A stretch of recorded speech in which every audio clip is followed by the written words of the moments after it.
I'm Tyra, I'm here with the Soundboard, and we're here backstage at 2000trees with Marmozets. How are you guys feeling today? Good. Good, warm. I think everyone is. Yeah. Excited. Just bumped into my brother who's playing another band today, so it's just nice, chill vibes. Everyone's in a good mood, and the weather's good, and yeah. What's not to like, I think, about today, isn't it? It's good. I've been saying to people, I'm like, there's 2,000 trees, but I feel like there should be more, because I feel like there should be more shade. More trees. That's exactly what we said when we came in. We were like, where are the 2,000 trees? We need at least 2,000 more trees next year. I wonder if anyone's counting them. There will be one. They should do. It'll be like... They've had enough days, haven't they, to go around and count the trees. Called 5,000 trees next year. But when we came in, my brother Josh went, oh, that's the tree where I read a book last time I was here. I was like, oh, that's really sweet, Josh. Awesome. Each tree here has an identity. He was here with Lonely the Brave last year, wasn't he? He played drums for them, so... Yeah, we love this festival. Oh, nice. Okay, so you guys are back with your first album in 8 years. How does it feel to be back? Do you feel any different this time around? Oh, yeah. So different. So different. Kind of doing it like... We're living the dream with now. a sort of sober mind and doing it like with the right intentions, I think, and just doing it because we realised how much we love doing it. And I think before we were doing it so relentlessly, I think when you do anything too much, it can be a bit like, start questioning it, don't you, a little bit? And yeah, we had a bit of that, and then coming out of it, and then it got to the point of like writing again and recording again. We were like, and then touring again. Ultimately, we were like, yeah, this is like. We so already much knew. fun. We already knew how we were going to approach this. I think being able to have so many years off to reflect and grow the hell up and be proper adults. All we ever knew was touring, and we had no responsibilities, and it was just apart from the band. And I wouldn't change what we did for the world, but it's so nice to be able to have a second opportunity and do this again. It's almost like coming at it with a fresh start. It does, but we're still the same band, which is wonderful. We've not had to like reinvent ourselves or anything like that. We've still been able to be truthful to ourselves, but actually I think the winning thing is now we're true to our actual selves as beings. Music isn't the be all for us. We've been able to work out our own yourself outside of the band. That's cool. Yeah. So the new album's called CO.WAR.DICE, but obviously broken up. CO.WAR.DICE. What does the name mean to you, and how does it relate to what you're trying to put across in terms of themes for the album? It's just as Becca, McIntyre, then Bottomley, then a mum in this band Marmozets. I just didn't want to be a coward to something that I previously did and wasn't sure about doing again, because of all these new responsibilities in my life, whether I would be messing anything up and almost like putting everyone else before me, and leaving my dream on the side. And I had to work out, I went and did horticulture. I was like trying to work out what am I going to do, because I wanted to be successful in some sort of way, and I didn't want to be a coward. And I wanted to do, well, it's not that I wanted, but I needed to find out a way of how to get rid of the fear in doing it again, because I think when you're on the other side of it as a fan looking, it can be quite daunting, like a fan within the music world, that's very passionate about music and bands and artists and all that. It can be quite daunting because you see everything that's going on and the way that artists are being treated in the world today, and it could be like, I don't want to go back into something where people are just going to tell me I'm shit all the time or judge me on the way I look. I'm just like, I'm not about that. I don't have time for that. But it's not been like that at all. It's actually been quite the opposite, and so it's not been as bad as I thought it was. And that's the whole thing. And I kept seeing the word cowardice with people within the government and just in general. So it's like a mixed bag of the reasons for it. So in terms of what's going on in the government, what's going on in the world, I feel like artists kind of have a responsibility in a way to use their music as a platform, especially when you're getting bigger. And there's been artists like Chapel Roan saying sort of like it shouldn't be up to pop stars in a way to be able to, or just like artists in general, to be able to to have the time to be able to just keep clued up on everything all the time. How important do you think it is to use your platform to speak about those issues? Oh, no, absolutely. But I think you need to know exactly what you're talking about, or just be in the open conversation about wanting to learn. I don't ever think you should get involved in anything or have words of wisdom if you don't have a clue. So I'm never gonna preach about something that I do not understand or know about, and maybe I'm passionate about, and I need to know more. But I think it's important to give facts. You know, I don't want to be coming out with any information that is false or whatever. Like, it has to be factual, and that's what we need. We need people like us, especially people in the music industry. We seem to be the ones that want to keep it real, and we know people need to know the truth about stuff.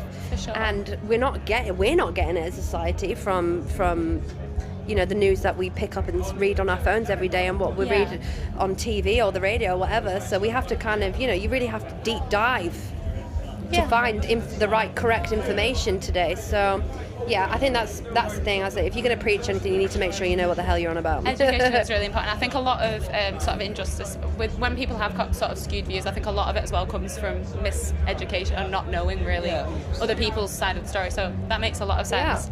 How have the responses been to the new album so far? Have you noticed a crowd favourite, and is that the same as your favourite? I don't know. You can either go on Spotify playlist and find out what people are streaming the most, but you know, still, I think, you know, the biggest crowd pleaser is always Captivate You, which is one of the older ones. So, you know, we love having that moment with the crowd, which is, I don't want to say it's intimate, but it's like, it's just nice to see. Yeah, it's nice to see people sing along. We started off as a band where, like, we were so techie, no one knew what the hell to do. They just all stood there and just watched us. And then suddenly we actually put like a bit of rhythm in there where people could like clap their hands. We were like, oh, we're onto something. There is when we played in Tokyo once, and the crowd clapped along in 7/4, and that was mental. That was pretty mental. That's cool. Talented audience. They know their maths over there. But I think in terms of newer songs, I think genuinely people are still getting to know them. Really, you know, they've all gone down well, and it's all upbeat.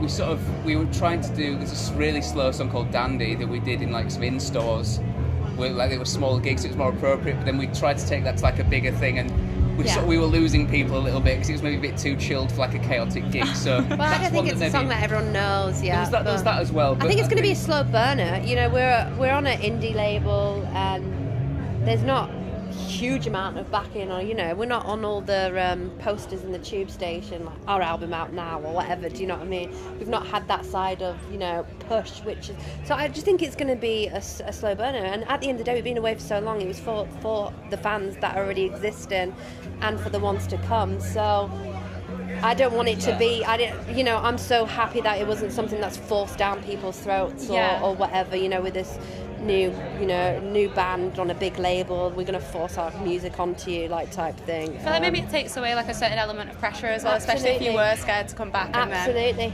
Absolutely. So, I was going to say, you've been pretty full throttle with like everything it seems since you've been back. UK headline tour, Biffy Clyro support, Download Festival before this. Do you have any highlights? What's been your favourite part? It's all been, honestly. Genuinely, like, seriously, it really has. We just feel so blessed, the fact that Biffy Clyro asked us to come support them. That's cool. Well, yeah, because we've been away like for so long, and then like we've been asked to come to do 2000trees, Download, and then the Biffy thing. We were like, everyone was like already booked for like everything, and like people had just been like, yo, do you want to do this? So there's such a genuine kindness and lovingness in this scene, especially in the rock scene. Like, rock music, Download, like, it's just the nicest people. Yeah, it really is. And I think you wouldn't think that about rock, but like, if you don't know what genre to listen to, if you're in like your young teens and you're trying to find your people, you need to start listening to rock bands, because they're the right kind of people that you want to be following and loving, because there's a whole lot of love there. So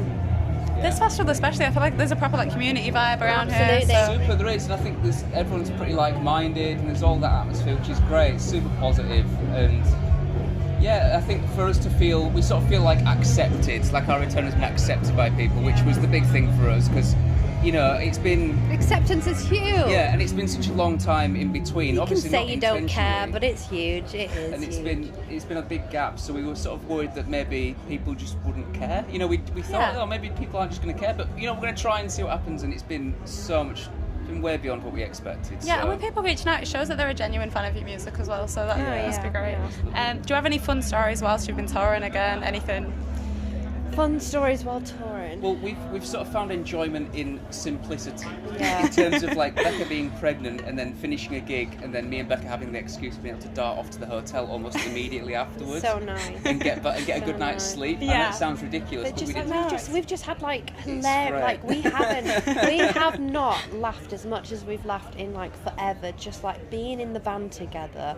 Just talking about random crap. Like the other day we played the Scala, didn't we? Yeah. And then we were all hungry, and then our guitar tech decided to get all the sandwich stuff out and make sandwiches on the table when the van is like moving around London. But we were chasing a red bus. And we were chasing a red bus, on the which side had for the Biffy gig, so our name was on the side of the London Red Bus. We're like, we've never seen that before. And then Shay, our tour manager's wife, who was doing merch for us, like got out the van, like ran for this bus and like got pictures of it, and then we had to circle around. What road were we on?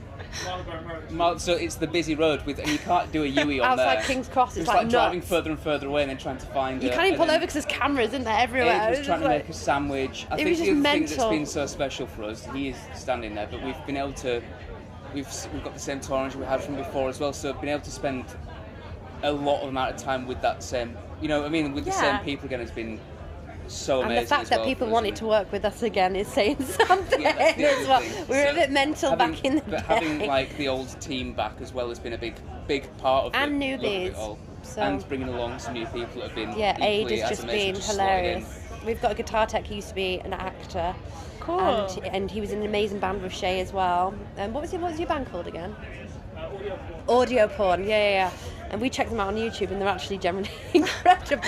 You're Not just saying that because you're there, but it's Audio Porn. You need to check them out. It's amazing. Oh, okay. And it was just like, I knew there was something about this guy as soon as I met him, Yeah. but he's just been absolutely hilarious, and we've just had the most amazing time. And Yeah. I love this industry because you just meet people that you'd never meet on a day-to-day basis, and happy. That's a really wholesome answer, actually. It's just like it's more about the people involved than it is the Absolutely, experiences. that's it. really That's cute. So it's a big part of it. I was going to say, it's quite the like family dynamic you have within the band as well with your Yeah, of brothers. course. Do you think that changes the energy that you have as a band? Yeah, because Yes. you can't just sack people when you want to. You're stuck together. Yeah, you are, and We're it all becomes stuck sort together. of life and death at points, but it does create an energy that I think would be. I mean, again, we've not been in bands properly, you know. With There's other no people, so- energy like it. Like you look at, like you're like, why are Kings of Leon so cool and so good? And then you realise they're all brothers and cousins. And then you start to realise the bands where there is relations. They have a strong bond. Yeah, surely. they have such. Yeah. There's just this uniqueness. They can like play and vibe without even, having to do much really. They just, I don't know if it's like you can like read each other differently to how you would be able to read just like your best mate or whatever. Yeah. But they are our best mates at the end of the day. We'd do anything for any of them. So Exactly, yeah. Yeah. Are there any influences to your new music that maybe wasn't there in the older stuff? Like anything you're listening to now that maybe you weren't listening to? More now, really. We've really got into like the new wave punk from the 70s. Cool, Like the okay. California scene. The t-shirts so we're wearing. We're such mum and dad vibe. We're both wearing our favourite band t-shirts. That's so Like- fun. Sam's laughing at us. You're staring at me. I'm actually not. I'm not. I thought you were staring at me. He's got glasses on. I'm looking over there, and I looked up at you then. That's really funny. Yeah, Suburban Lawns are sick. The Screamers are great. We've listened to a lot of Devo, The Cramps, all those kind of. The Cramps Throwback definitely. bands. Kiss from a Mother, you'll hear, if you know the band Cramps, if not, they've actually like just come back with new demos that the singer of Black Flag managed to get his Henry hands Rollins, on. discovered I don't know and how he did mixed that, and re-released or something. but that was pretty insane. So Which is really cool. So yeah, that kind of stuff. Sort of, we tend sort of, especially when we're writing, not to listen to sort of newer stuff in a way. Yeah, we sort of don't. get dragged along or distracted by what's going on. 'Cause you don't want to sort of fall behind then as. Do you know what I mean? Yeah. So we you listen kind to of just try to do your own vinyls. thing. And We've been handed down quite a few vinyls, and we've sorted out some ourselves. And when we get time, that's what we listen to. And I think it's good to have like older influences as well, though, because I think like a lot of bands kind of take influence from the same thing. So it's cool to have like very broad influences and bring them together. yeah, I think. and also like if it was good then and you still think it's good now, there's Yeah, it's longevity sort of- in it it. stands Also, the it test. becomes timeless. I think the beauty Yeah. is being That's what you influenced want. by the feel and the connection that you have with the songs, not necessarily the songs and trying to rip them off. Because especially in the pop world, you just see it left, right, and centre. Everyone's just ripping off each other, like all the old school stuff that you'd never hear today or knew of unless you're like an absolute music genius. And Yeah. you realise everyone's just like ripping each other off. It's quite quite. A lot of recycling, isn't There's there? a lot of recycling, which I'm all for, but you know, for us, we don't do that. We definitely write our own stuff. So Becca, I know growing up, like you were the one of the people I looked up to most in terms of vocals because I sing outside of this. No I way. just wondered if there's anyone that you sort of looked up to in terms of vocal styles, because like maybe there's other people that look up to. I think I'd say my biggest music, like my biggest vocal influence would be Celine Dion. That's so cool. That's so like unexpected as well. Yeah, I don't know.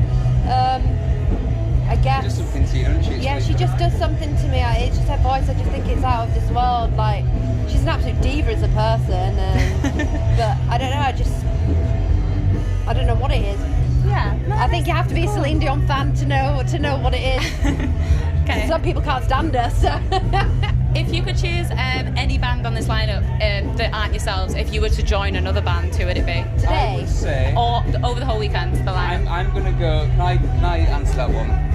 I'd go with Dinosaur Pileup, I think, That's a cool one. because they're really lovely people. They're and rocking. They rip. We've known those. We first met those so many years ago at a festival right near our house, and we recorded our first EP with a guy called James because he recorded them, and you know, they're amazing, and it's so lovely to see a band that are genuine and they've been doing it for years, doing it for the right reasons, and grinding, and then Right, good music. getting to the point where, you know, they're on at like 8:30 tonight, and it's so cool to see bands do it that way and just build up the ladder over years and not give up. And yeah, they're great people, really They're nice shit guys. hot. Like, I remember when we saw them in Japan and like big over there. It was just like it's just like nuts. I think they were signed to a Japanese label at one Were point. they? We bumped into them in an airport there. And we're like, Yeah. So here at 2000trees, there's a fancy dress theme every year, and it usually rhymes with trees. This year it's 2000 memes. I just wondered if you were to dress up as a meme, what meme would you dress up as? Ham face girl. Love that. Ham-Face Girl. Are you familiar with Ham-Face Girl? No. I think this is kind of maybe going back a bit. But there's this girl that she just sits, and her mum she was sort of like a bit of a social media icon before it was a thing. And her mum used to just like upload funny videos of her, 'cause she's got a bit of a wacky personality.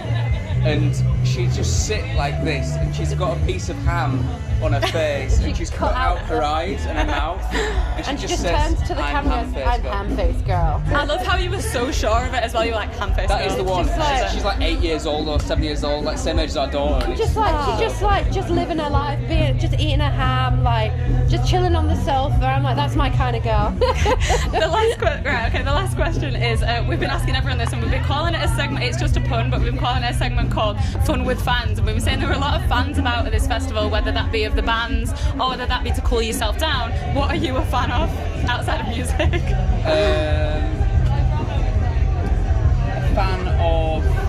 I've been a fan of the World Cup, I'll be Okay. honest. She's not been a fan of the World Cup. That's the things that you've not been a fan of. Me neither. I've been a fan of a cotton sheet to sleep with that night. That's been the best thing. Yeah. Every I don't night blame in this, you. and just I like, don't and I'm like, oh man, this would be really nice if we had air cons and we just slept with one sheet. I think we'd all sleep much better. No, fair enough. Sorry, that was the first thing that came to my No, head. it's fair enough with the heat. Thank you so much for your time. Thank you. So much. The Marmozets, thank you.